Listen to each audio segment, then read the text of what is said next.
Mờ xuống kha mà xuống kha mà xuống kha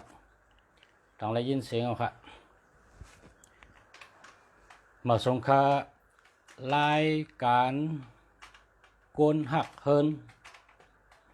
mà xuống kha lai cán côn hạc hơn mờ xuống kha lai cán côn hạc hơn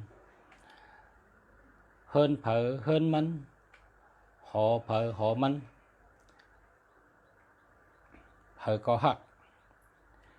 วันเพยก็เมืองมันเสือติดปั้นอ่ำผัดต้องได้ยินเสียงยังครับยินนะยินนะจังได้ยินเสียงเดียวค่ะมาส่งค่ะมาส่งค่ะมาส่งค่ะจังได้ยินเสียงเดียวค่ะมันได้แต่รายการโกนหักเฮินนะรายการโกนหักเฮินมาลัดนี่ค่ะ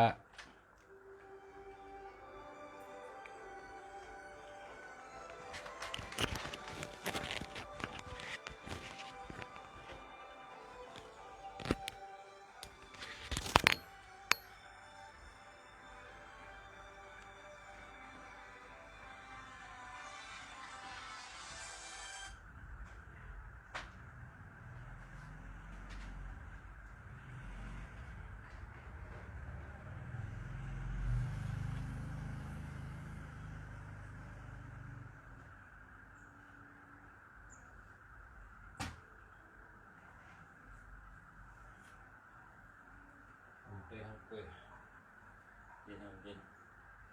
มาส่งค่ะมาส่งค่ะมาส่งค่ะมาส่งค่ะมาส่งค่ะมองกันเท่าไหร่นะครับแต่ว่า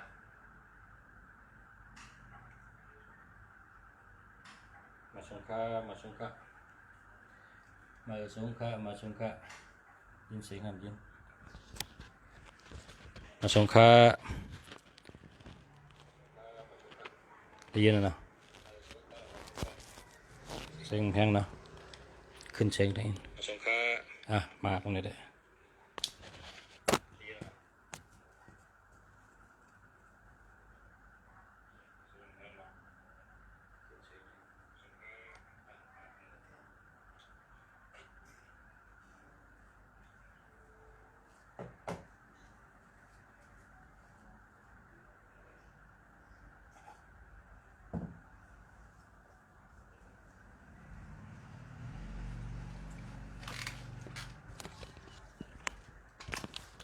มาส่งค่ะมาส่งค่ะ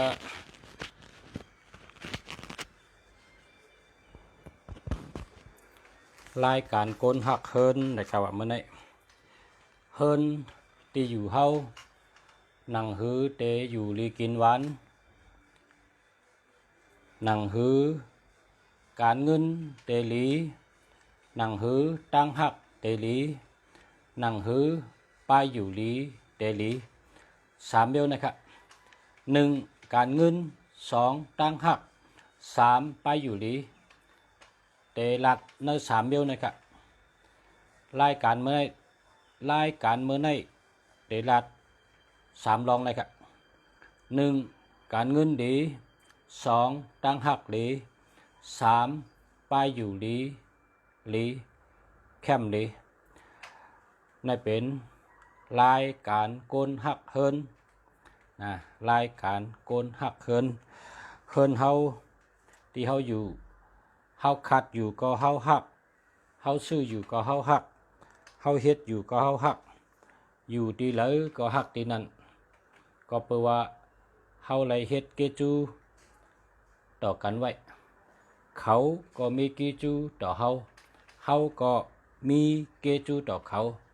ขอบใจค่ะนะขอบใจค่ะลองเลยอยู่เลยเศร้า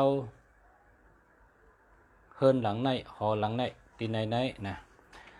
เฮาขอบใจเราเลยขอบใจกูเมียวค่ะเนาะขอบใจกูเมียวอันอยู่จับเฮาอันอยู่จำเฮาอันเฮาเลยโหบหันลองดีก็ยับลองจ้าก็ยับ เขาก็หลุขอบเจอต่างเกจูที่เขาสั่งว่าเป็นรองจ้ามันก็เป็นตอนสอนเขาแต่เลยหมอขอบเจอสั่งว่าเป็นรองดีมันก็เป็นบุญตาเขาแต่เลยเอามาเจอตื้อปกป้องนำกัดตั้งแขนตั้งหูตั้งหมอตั้งลักตั้งแหลมหูเย้าหูแทงลักเย้าลักแทงหมักมีเย้าหมักมีแทงขึ้นเหยอเย้าขึ้นเหยอแทงหลีเย้าหลีแทงแคมเย้าแคมแทงในรายการเมื่อในข้อที่หนึ่งในห้องนอนลำลองที่หนึ่งข้อที่หนึ่งห้องนอนลุกนอนตีนอนอันในลำลองที่หนึ่งก้นหนึ่งก็การเงินเตลีตั้งหักเตลีเอ็นแห้งเตลีป้ายอยู่ดีเตแคมอยู่ดีตีนอนนะครับพอเฮาคาไลนอนรับหลีไลลือเฮเป็งปอเฮาก็เตใกล้เฮ็ดการเฮ็ดงานตัวเกี่ยวเจอเกี่ยวตั้งวนก็วนได้หลีการหาเงินก็ไลหลีป้ายอยู่หลีก็แคมในเป็นนำปัดหนึ่งที่หนึ่งอันลำลองเลยเปิ้นเป็นตีนอนค่ะเนื้อตีนอนห้องนอนลูกนอนกูตีนอนเฮาหลุเลยเฮ็ดเฮามันหมดเฉยเฮามันแคมแดบเฮามันกึมเฮามันหลอดเพตีนอนเฮาหลุเลยแคมหลุเลยหลีหลุเลยหมดเฉยหลุเลยแมนจอมแกมโลกะก็เพราะฉะนั้นห้องนอนลำลองที่หนึ่งในรายการวันเมื่อนี้พอห้องนอนดีการเงินก็ดี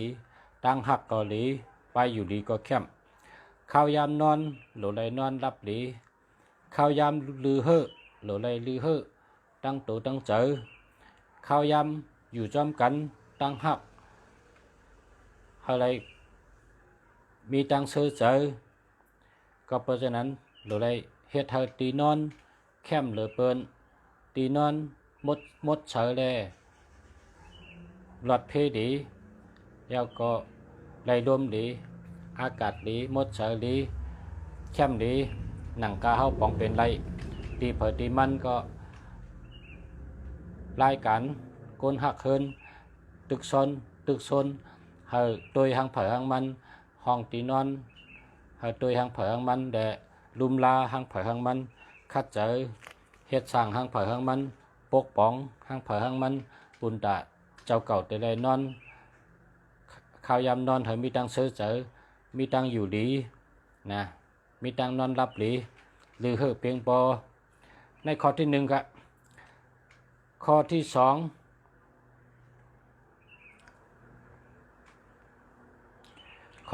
ครับตีนอนอ่ำลีกว่ามีเนื้อตีไว้กาตีไว้รถตีหุงข้าวหุงพักและเสาไผ่ลักไผ่นะตีนอนเฮาค่ะอ่ำลีอยู่เนื้อตีจอดรถจอดกาตีเฮ็ดข้าวเฮ็ดพักบนห้องว่าสองไผ่นะอำนั้นก็เสาไผ่ลักไผ่จับเฉยตีนอนอำนั้นก็เตอจันเตอในเปิ้นหุงข้าวหุงพักกินเป็นตีหุงข้าวหุงพักเปิ้นห้องว่าสองไผ่อำนั้นก็เป็นตีมาเอากะฮอกามากึดไว้กะฮอสั่งแกะรถเครื่องมากึดไว้นะอำดีซื้อสามตีในลักไผ่ก็อำดีซื้ออำดีจับตีจอดกาจอดรถก็อำดีจับสองไผ่ก็อำดีจับอันว่านั้นอยู่เหนือมันกำเดียวค่ะนะอยู่เหนือมันเพราะว่าเฮิรนสองจันนะเฮิรนสองจันเตอจอดรถจอดกาจันเตอหุงข้าวหุงพักจันเตอมีเต่าไผ่พี่ไผ่เนี่ยบอกว่ามันสื่อตีนอนสามเมียวในอย่าไปเฮยาลาซ้ำตีนอนเฮานอนจับเผานอนจับเสาไผ่ก็ไม่ดีนะเพราะเป็นเจ้าไหนในโลหะลายแกมันนะลายแกมันก็มีอยู่นะลายแกมันก็มีอยู่นะเพราะว่าเป็นตีจอดกา กึดกาไหวกาวันไหนโหลไรกับชื่อแผ่นสีกับพีนะแผ่นสีกับพีมาเสือปื้นมาเฮกังมาสุ่มรถมาปกรถไว้เย้าก็ผูกต้นหมอกน้ำต้นไม้น้ำไม่เป็นลายเฮกังลายแก่มันค่ะเนาะสั่งว่าอะไรอยู่ญ่าอำจังเฮ็ดถือตีนอนซื้ออ่านว่ามาในเนาะในเป็นข้อที่สองค่ะเนาะตั้งอย่าเปียหงญ่าปญาก็เกเหมันติดเตือกเคือกการเงินไปอยู่ลีตั้งหักข้อที่สามพาอันตัดเตห่มรถเครื่องก็เย้ากาก็เย้าเอาสีเทาสีกาพีลีเลยเปิ้นปุนตาห่มเฮาไรพลังงานให้เต็มมัดตื้อกวนเฮาไรหรือเป็นแผ่นผ้าสีเทาสีกาพีอันนี้เฮกังไรข้อที่สี่พักดูนอนพักดูลุกอย่าเฮาซื้อโคไหลละนะเพราะว่าพักดูนอนพักดูลุกนอนพักดูลุกนอนแหละตั้งโคไหลซื้อกันในเปิ้นเฮาว่าเส้นตั้งผีเส้นตั้งผีเข้าผีออกนะปกนเข้าเฮิรนผีก็เข้าเฮิรนปกนออกเฮิรนผีก็ออกเฮิรนเป็นเส้นตั้งผีเส้นตั้งผีผ่านก็เพราะฉะนั้นแหละโคไหลอ่ำดีซื้อพักดูนะแล้วก็เพราะว่าอ่ำจังเฮ็ดถือหญ้าใส่ดีๆนะเพราะว่าหญ้าใส่ดีๆอ่ำจังเฮ็ดถือเอาค่ะหญ้าใส่โคไหลดีๆพอเปิดพักดูก็หญ้าใส่โคไหลกำเดียวค่ะลายแก่มันจะเราได้ใส่ขอบพักดูดีๆนะเราได้ใส่ตีนพักดูสูงขึ้นแล้วก็เฮ็ดตีนพักดูสูงแล้วก็ซื้อหมักน้ำเต้ามาติดหัวพักดูเอาหมักน้ำเต้าไว้หัวพักดูนะเฮ็ดจังไหนจังไกอยู่ไรในข้อที่สี่ข้อที่ห้าหมักน้ำเต้าและอ่างติดพักดูนะโลเซอร์หัวพักดูไว้เฮิรนเผยเฮิรนมันพักดูซื้อต่างเมียวก็เยอะพักดูกับซื้อเหเมียวก็เยอะอันแลบเตะเคิกนั่นตีหัวพักดูเนี่ยเราได้ใส่หมักน้ำเต้านะหมักน้ำเต้าอ่างติดพักดูและหมักน้ำเต้าอ่างติดหัวพักดูและหมักน้ำเต้าเราได้ใส่ไว้ปุนตาอยู่ดีปุนตาตั้งหักดีปุนตาไปอยู่ดีได้เข้มเนาะกันได้มาถึงข้อที่หกครับข้อที่หกเงินอันเท่าใส่ไว้ในถงเฮาเปิดห้องว่าเงินขวัญถงอันว่านั้นนะเงินขวัญถงในโลเลยมี3 บาท5 บาท6 บาท9 บาทนะเงินขวัญถงโลเลยมีกูก็เอาจับตัวไว้ตาเสเงินปุนตาจับตัวกวนเฮากูก็ให้เงินเลยจับตัวไว้อย่าขาดอย่าดุดหรืออะไรมีไว้จับตัวเฮา3 บาท5 บาท6 บาท9 บาทเป็นตัว3 บาทตัว5 บาทตัว6 บาทตัว9 บาทอันนี้เป็นเงินขวัญถงอันตีลุงแสดแต้มไว้3 5 6 9นะครับพ่อแม่พี่น้องเขา3 5 6 9นี่เป็นเงินขวัญถง3 บาทก็เลย5 บาทก็เลย6 บาทก็เลย9 บาทก็เลยนะ3 5 6 9นะไว้จับตัวเผาตัวมันนะ3 5 6 9กำในจำ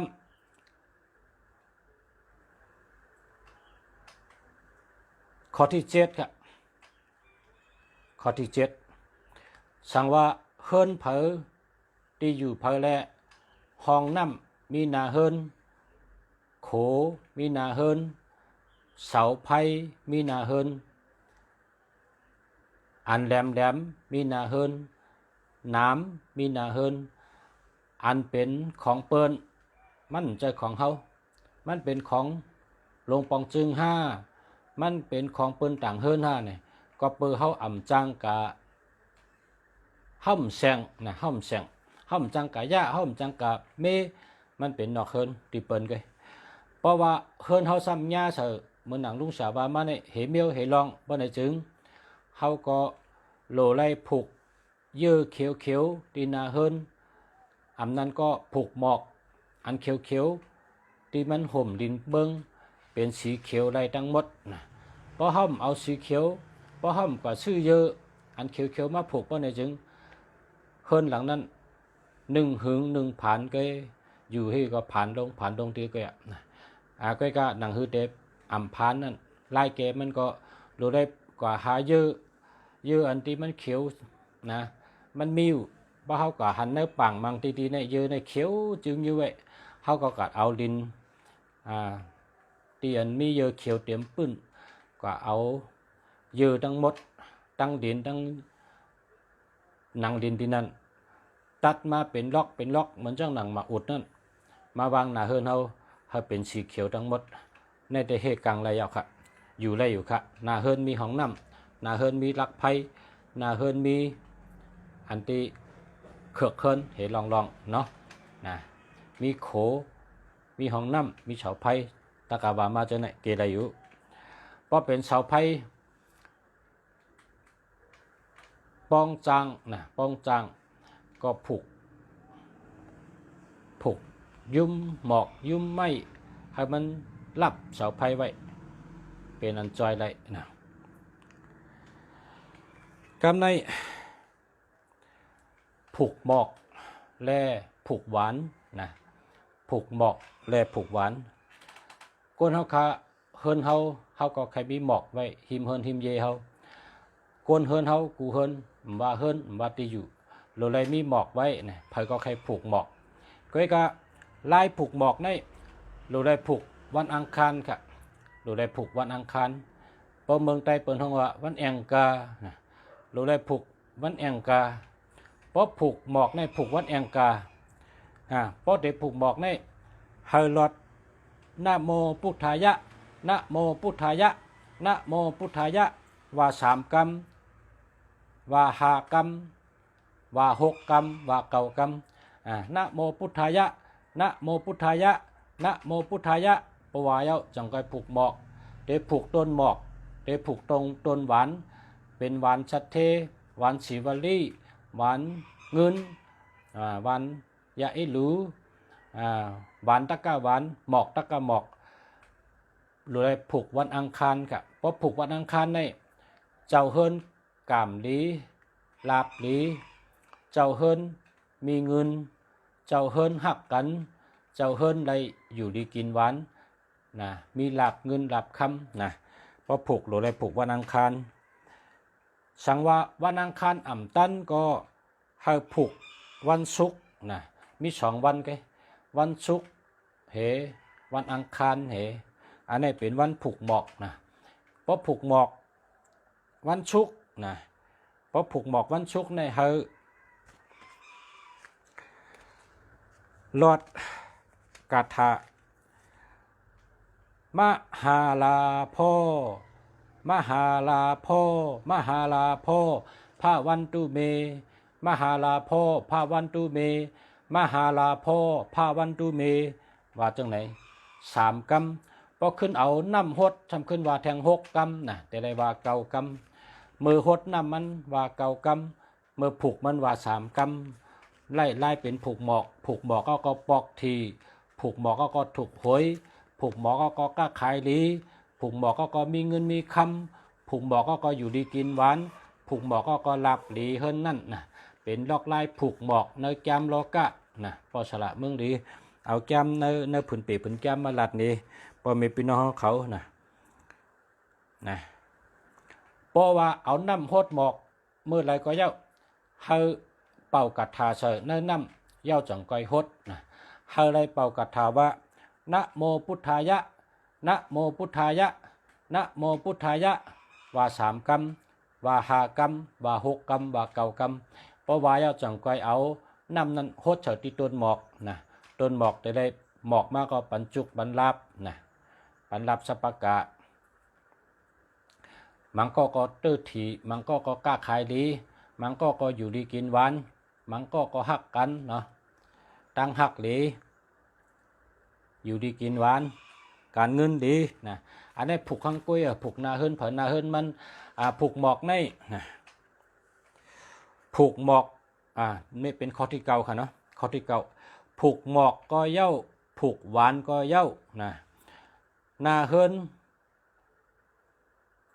ก็เย้านะตั้งห้องเฮิรนก็เย้าเพราะว่าผูกหมอกผูกต้นหมอกต้นหวานนะหวานเจ้าศิวลีหวานสัตเทยาเอลูหวานนั้นมีชื่อว่ามังกรลีนั่นเนาะหวานสัตเทหวานลาบหวานศิวลีนะจะในพวกผูกในครับผูกวันอังคารนะผูกวันแองกาแต่ผูกวันชุกนะเพราะผูกนั้นให้ผูกนั่นเรือนเหมอครับนะเพราะผูกในครับผูกนั่นเรือนเหมอเพราะผูกเรือนเหมอนี่ขึ้นใหญ่เหมอสูงนะผูกเรือนเหมอนะให้หลอดนะโมพุทธายะนะโมพุทธายะนะโมพุทธายะใน3 กรรมจังก้อยผูกพอหดน้ำมันก็นะโมพุทธายะนะโมพุทธายะนะโมพุทธายะ6 กรรมหดน้ำมันเพราะว่ามันมีหมอกมายาวเนี่ยต้นอันใดหมอกมาเนี่ยต้นไม้อันใดมีหมอกต้นหมอกอันใดมีหมอกมาเนี่ยซ้ำมหาลาภาภาวันตุเมมหาลาภาภาวันตุเมมหาลาภาภาวันตุเมนะว่า6 กรรมนะมหาลาพ่อในก็ได้มันก็เขาก็ว่ามหาลาพ่อภาวันตุเมมหาลาพ่อภาวันตุเมมหาลาพ่อภาวันตุเมว่า6 กรรมนะปงบอกมาว่ากาถา6 กรรมฉันนั้นนำให้เอาน้ำในกระทอกใส่ปันตีหมอกนั่นเจ้าเฮิรนนั่นเตมีรับนะมันก็ปอกทีมันก็ไรเงินมันก็กล้าขายดีอยู่ดีกินหวานตั้งหักดีนาการดีนาเฮิรนดีอยู่ดีกินหวานมีเงินการเงินดีในเป็นลายผูกหมอกลาบดีมันก็ถูกหวยมันก็เลยอยู่ดีกินหวานมันก็เงินดีวันไหนวะเนาะกันในมาด้วยข้อที่10ครับข้อที่10นะ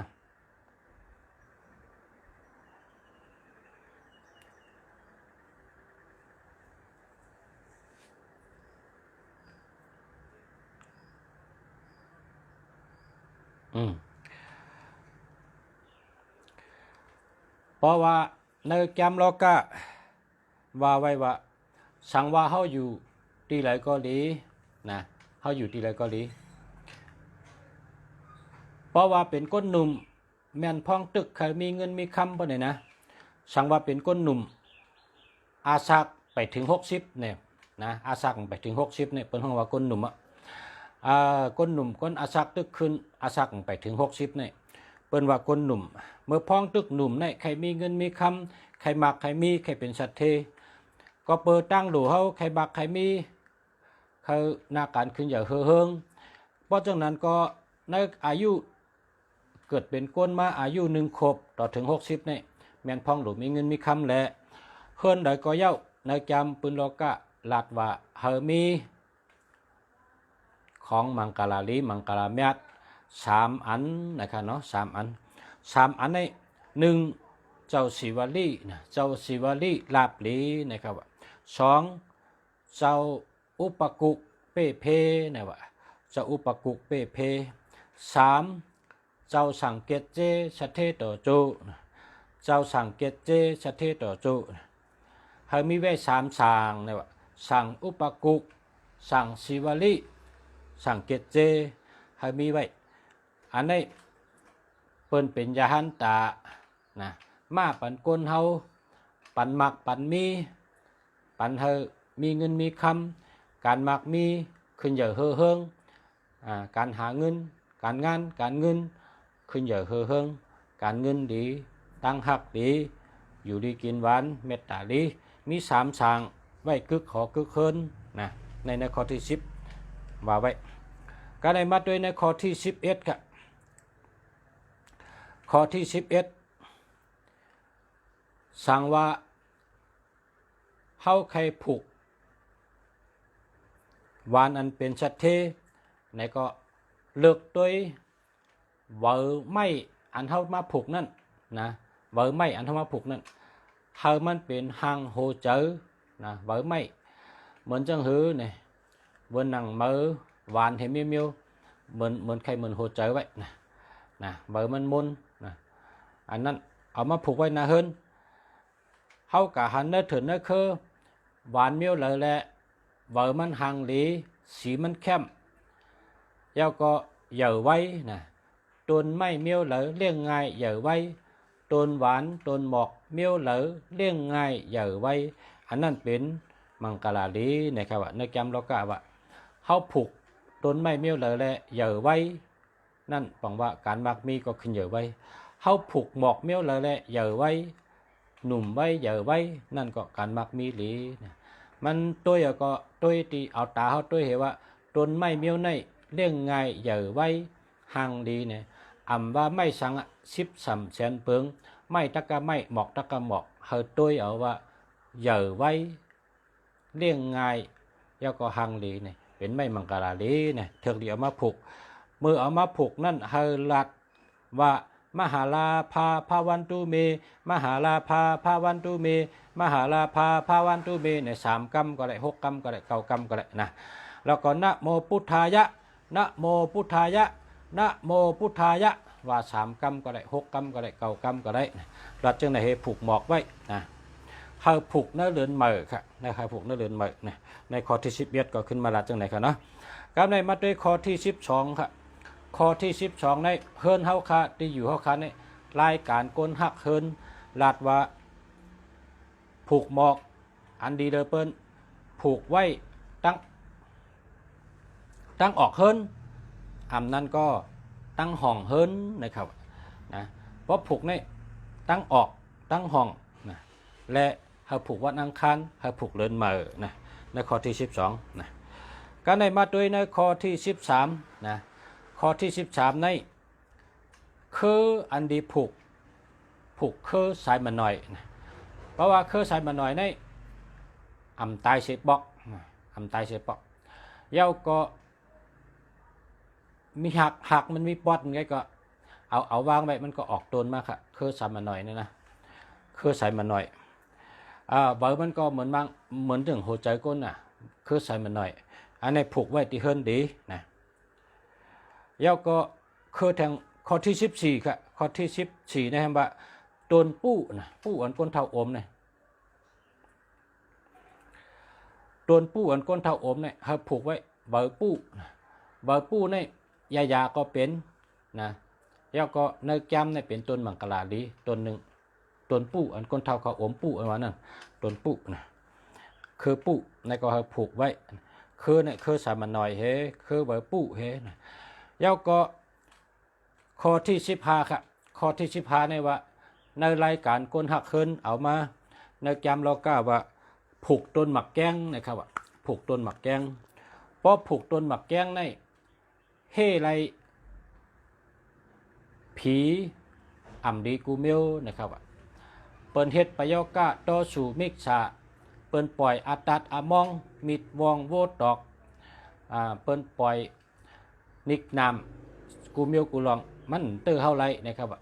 ผูกต้นหมักแก้งค่ะนะผูกต้นหมักแก้งนะเมืองใต้ได้มีเวียงหนึ่งเปิ้นว่าเมืองจักแกงนะครับเมืองจักแกงเนี่ยเป็นพี่น้องใต้เฮากับตั้งเมืองไว้ซื้อว่าเมืองจักแกงเนี่ยเป็นเมืองหมักแกงค่ะนะเป็นต้นหมักแกงค่ะนะเมื่อเร็วในประวัติแต้มดิกมาเนี่ยเปิ้นว่าจักกายใต้เนี่ยก็จักกายใต้เนี่ยอันนี้เป็นวานเนี่ยเป็นใต้เฮากับตั้งอาจจะว่าเป็นชื่อต้นหมักแกงนะอันนี้ก็เจ้าฉาปันเชียงวันจริงเมืองหนองนะเตรียมไว้ในแกมโลกานะครับนะว่าหมักแกงในเพราะเป็นจ้องเหมือนเจ้าเนี่ยเขาก็ผูกไว้ที่หน้าจ้องนะหมักแกงในเฮอัตตัดประโยกะต่อสู่มิจฉาตั้งเชิงนะต้นหมักแกงใน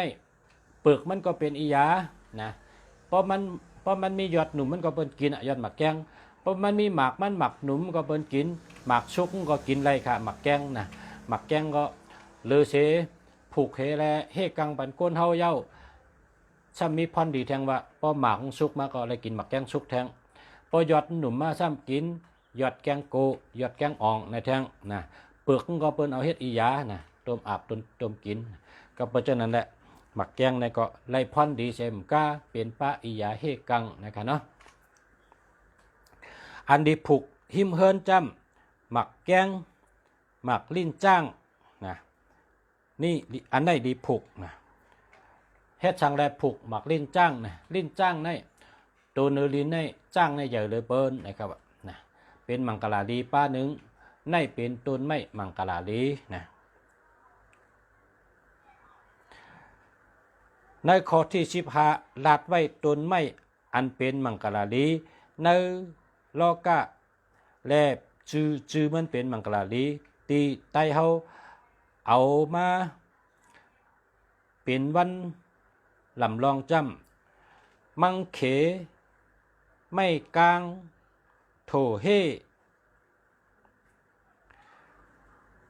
กิ่งหมักแกงไม่จมหึงเมื่อตองก้าไม่ตองก้านะครับเนาะเจอในหันเป็นไม่มังกรลีสืบตามล่ามมาเยาเนยจำลอก้าก็ไล่ตัวทบหันก้นเท่าเมื่อมื่นขึ้นก่อนเจอกันมาแลสืบเต็มไว้เนยจำลอกะหนังในค้าเมื่อในลุงชาเมืองลีนะเอารายการก้นหักเคินเก็บออกมาในแกมลอกะ15เคาะมัดต่างลัดพ่อแม่พี่น้องเขาพอเลยถอดมาก็เอาเกกะหังเผยหังมันนะอำลูกะจู้เผยอำลูกะหาเผยถอมให้ได้เกหังเผยหังมันเกไข่เอาเกไข่ที่อยู่เผยที่อยู่มันเฮ็ดจำรายการก้นหักเคินนะอ่ำนำก็เกะแต่มีพันดีอยู่ค่ะเนาะมีทางนำหนะนะมีทางนำหนะกึดทางนำหนะอันไปได้อ่านมันรายการก้นหักเคินก็ได้เอามาอ่านแทงอยู่นะจังก้อยเอามาลัดแทงกึดแทงตั้งน้ำปุ่นตาเฮ็ดเธอเคินเฮาอยู่ดีกินหวานหักกันอยู่ดีกินหวานมีเงินมีคำกาบยัดขายมันนะรายการก้นหักเคินย้อนเหมือสูงพ่อแม่พี่น้องผู้ถ่อมยินกูก็กูก้นค่ะเหมือสูงค่ะย้อนให้กูก็ผู้ถ่อมยินกูก็ค่ะให้ขึ้นใหญ่เหมือสูงให้อยู่ดีกินหวานกัดเย็นช้ำฉะให้ละเพศละหยันเพศกลางหยันกลางกูก็กูก้นให้ได้อยู่ดีมีเงินหังดีกึกปืนกูก็กูก้นค่ะเหมือสูงค่ะ